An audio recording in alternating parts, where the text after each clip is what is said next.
sökülsün sözüm meni taktotboy. Çalıncansa şamaldagı öçür albayt. Jığılgan sayın güçlü bolup duramen. Jengiş meni kütüp durat aldımdan. Түндөр өтөт таңдар кайратат да.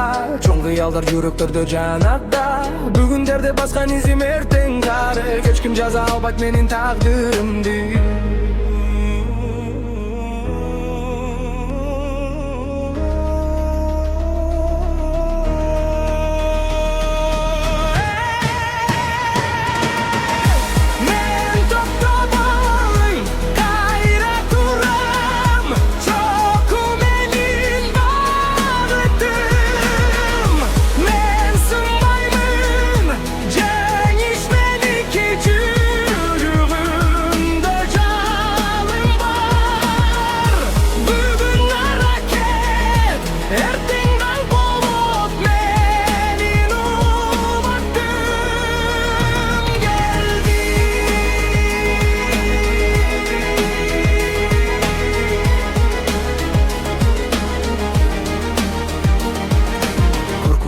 Şenimdi tandadım. Har bir gündө жаңы өзүмдү жараттым.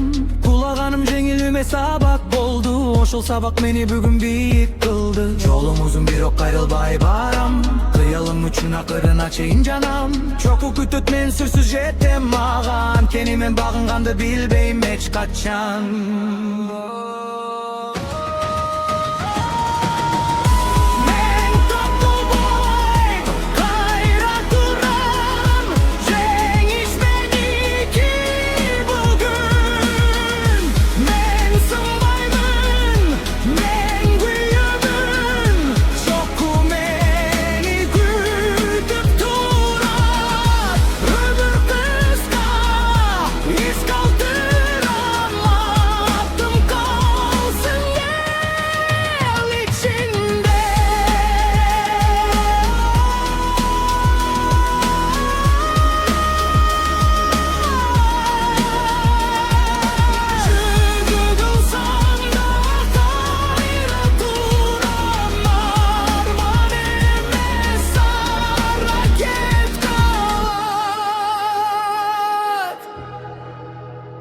Cengiz